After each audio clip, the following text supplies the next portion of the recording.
అశ్వ సంవత్సరంలో కైలాస యాత్ర Shri Gayatri tours and travels 8977349696. భారత రాజకీయ చరిత్రలో కీలక పరిణామం చోటు చేసుకుంది. ప్రధాన ఎన్నికల కమిషనర్ను పదవి నుంచి తొలగించాలని కోరుతూ పార్లమెంట్లో అభిశంసన తీర్మానాన్ని ప్రవేశపెట్టాయి ప్రతిపక్షాలు. నోటీసుపై 190 మందికి పైగా ఎంపీలు సంతకాలు చేసినటువంటి పరిస్థితి ఉంది. సిఈసి జ్ఞానేష్ కుమార్ పై పలు ఆరోపణలు చేసింది ఇండియా కూటమి పార్టీలు. అలాగే పశ్చిమ బెంగాల్ వంటి రాష్ట్రాల్లో ఎస్ఐఆర్ పేరుతో అసలైన ఓటర్ల పేర్లను తొలగించారని కూడా పలు ఆరోపణలున్నాయి. 130 మంది లోక్సభ సభ్యులు, 63 మంది రాజ్యసభ సభ్యులు నోటీసుపై సంతకాలు చేశారు. విపక్షాలు ప్రవేశపెట్టినటువంటి అభిశంసన తీర్మానాన్ని తప్పుపట్టింది అధికార పార్టీ బీజేపీ.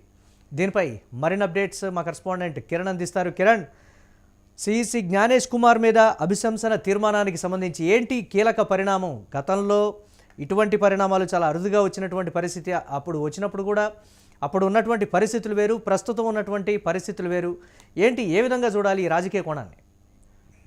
మురళి, భారత రాజకీయ చరిత్రలోనే ఒక కీలక పరిణామం చోటు చేసుకుందని చెప్పొచ్చు. ఎన్నికల కమిషనర్, చీఫ్ ఎన్నికల కమిషనర్ జ్ఞానేష్ కుమార్ పైన అభిశంసన తీర్మానాన్ని పార్లమెంట్ లో ఉన్న ప్రతిపక్షాలు ప్రవేశపెట్టాయి. ఇప్పటికే అభిశంసన తీర్మానం పైన దాదాపు 130 మంది ఎంపీలు సంతకాలు చేసిన 190 మంది ఎంపీలు సంతకాలు చేసినట్టు సంతకాలు చేసి ఏదైతే పార్లమెంట్ ఉభయ సభల్లో కూడా నోటీసు ఇవ్వడం జరిగింది.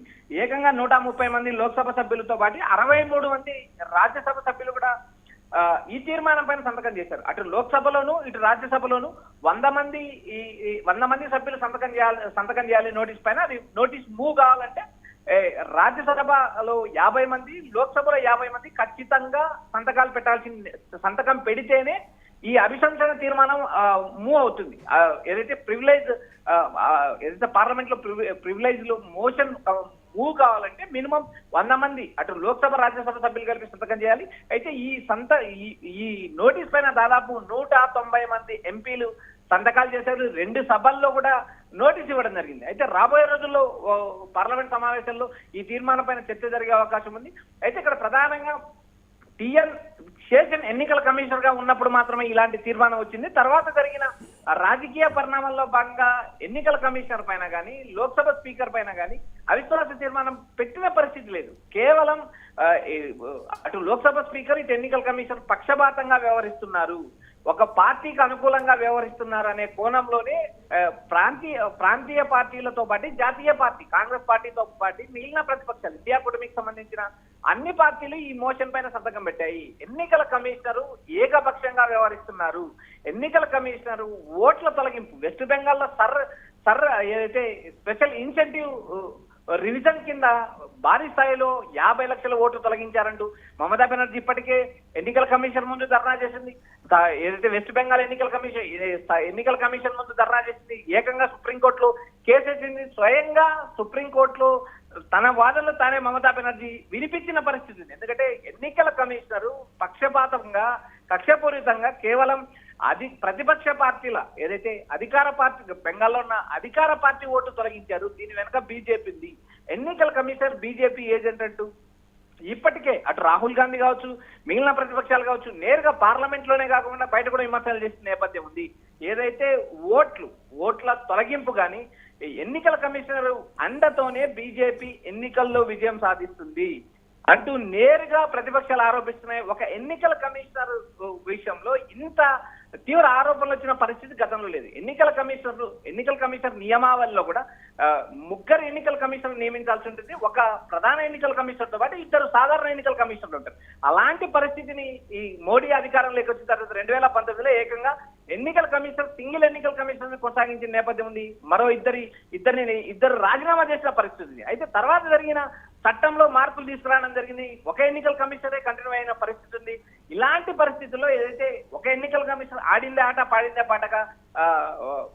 పాటగా రాజ్యాంగాన్ని అప్రతిష్ట పాలు చేస్తున్నారు. మరోపక్క ఎన్నికల సంఘం బీజేపీ ఏజెంట్ గా వ్యవహరిస్తుందంటే ఇప్పటికే ప్రతిపక్షాలు ఆరోపిస్తున్నాయి. మరోపక్క ఏకంగా ఇండియా కూటమితో పాటు ప్రతిపక్షాలు ఏదైతే ప్రాంతీయ పార్టీలు మొత్తం 190 మంది ఎంపీలు సంతకం పెట్టి మోషన్ మూవ్ చేశారు. ఇది రాబోయే రోజుల్లో చర్చకొచ్చే అవకాశాలు ఉన్నాయి.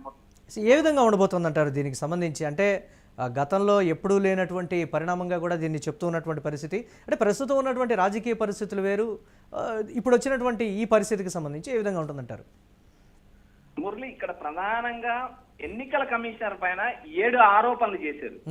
ఎన్నికల కమిషన్ పైన 7 ఆరోపణలు ప్రతిపక్షాలు చేస్తున్నాయి. ఎందుకంటే సర్ కింద ఏదైతే స్పెషల్ ఇంటెన్సివ్ రీజన్ కింద ఒక వర్గం ఓటర్లను కావాలని తొలగిస్తున్నారంటూ బెంగాల్లో ఆరోపణలు వచ్చాయి. మరోపక్క కేవలం ఓటర్ల జాబితా ఎన్నికల ప్రక్రియలో ఏవైతే ఈ అక్రమాలను అడ్డుకోవడానికి మాత్రమే నేరుగా ఎన్నికల కమిషనర్ పైన అభిశంసన తీర్మానాన్ని ప్రవేశపెట్టడం. అయితే ఒకసారి ఈ అభిశంసన ప్రక్రియ ఎలా ఉంటుందనే ప్రక్రియ ఒకసారి మనం చూద్దాం. మరి రాజ్యాంగంలోని ఆర్టికల్ 324/5 ప్రకారం ప్రధాన ఎన్నికల కమిషన్ ను తొలగించాలి అంటే సుప్రీంకోర్టు న్యాయమూర్తిని తొలగించే పద్ధతినే తొలగించాలి. ఇందులో కనీసం లోక్సభలో 100 మంది, కనీసం 100 మంది అంటే రాజ్యసభలో 50 మంది, లోక్సభలో 50 మంది సంతకాలు పెట్టాలి. అయితే ఇక్కడ ప్రధానంగా 130 మంది లోక్సభ సభ్యులు, 63 మంది రాజ్యసభ సభ్యులు సంతకాలు చేశారు. ఒకవేళ స్పీకర్ ఇప్పటి వరకు నోటీసు ఇవ్వడం జరిగింది, నోటీసు అంగీకరించాలి. అంగీకరించిన తర్వాత 3 సభ్యులతో ఓ కమిటీ ఏర్పడుతుంది. ఆ కమిటీ పరిశీలిస్తుంది. ఏదైతే 7 అంశాలు ఎన్నికల కమిషన్ మీద ప్రతిపక్షాలు 7 అంశాలు ఆరోపించాయి, ఆ 7 అంశాలు ఆరోపణలు చేసింది నిజమా కాదా అనేది కూడా ఒక చర్చ జరుగుతుంది. అయితే ఒకవేళ ఆరోపణలు నిజమే అని తెలిస్తే ఉభయ సభల్లో కూడా తీర్మానాన్ని ప్రవేశపెడతారు. ఆ తీర్మానం ప్రకారం ఓటింగ్ జరుగుతుంది. 2/3 మెజార్టీతో తీర్మానం నెగ్గాల్సిన పరిస్థితి ఉంది. Right, thanks. తీర్మానం నెగ్గాల్సిన పరిస్థితి ఉంటుంది. మరి ఇక్కడ ప్రధానంగా ఏదైతే ఎన్నికల కమిషనర్ ని జ్ఞానేష్ కుమార్ పైన అటు ఇండియా కూటమిలో కీలక నేత రాహుల్ గాంధీతో పాటు మిగిలిన ప్రతిపక్షాలు స్టాలిన్ కావచ్చు, మమతా బెనర్జీ కావచ్చు నేరుగా వ్యతిరేకిస్తున్నారు. అయితే ఇది రాబోయే రోజుల్లో ఈ అభిశంసన తీర్మానంపై చర్చ జరిగే అవకాశం ఉంది. చర్చ జరిగిన తర్వాత ఏదైతే ఆరోపణలు నిజమని తేలిన తర్వాత ఓటింగ్ జరిగే అవకాశం లేదు. 2/3 మెజార్టీతో అధికార పార్టీ ఏదైతే జ్ఞానేష్ కుమార్ కు రక్షణ కవచంగా నిలబడే అవకాశాలు ఉన్నాయి. అయితే ఈ తీర్మానం ఎక్కువ శాతం వీగిపోయే అవకాశాలు ఉంటాయంటూ ఆ రాజకీయ వర్గాల్లో ఒక ప్రచారం నడుస్తుంది. మరి right, thanks for updates Kiran. ఇక భారత రాజకీయ చరిత్రలో కీలక పరిణామం చోటు చేసుకుంది. ప్రధాన ఎన్నికల కమిషనర్ను పదవి నుంచి తొలగించాలని కోరుతూ పార్లమెంట్లో అభిశంసన తీర్మానాన్ని ప్రవేశపెట్టాయి ప్రతిపక్షాలు. నోటీసుపై 190 మందికి పైగా ఎంపీలు సంతకాలు చేశారు. సిఈసి జ్ఞానేష్ కుమార్ పై పలు ఆరోపణలు చేశాయి ఇండియా కూటమి పార్టీలు. అలాగే పశ్చిమ బెంగాల్ వంటి రాష్ట్రాల్లో ఎస్ఐఆర్ పేరుతో అసలైనటువంటి ఓటర్ల పేర్లను తొలగించారనేటువంటి ఆరోపణలు ఉన్నాయి. 130 మంది లోక్సభ సభ్యులు, 63 మంది రాజ్యసభ సభ్యులు నోటీసుపై సంతకాలు చేశారు. విపక్షాలు ప్రవేశపెట్టిన అభిశంసన తీర్మానాన్ని తప్పుబట్టాయి అధికార బీజేపీ.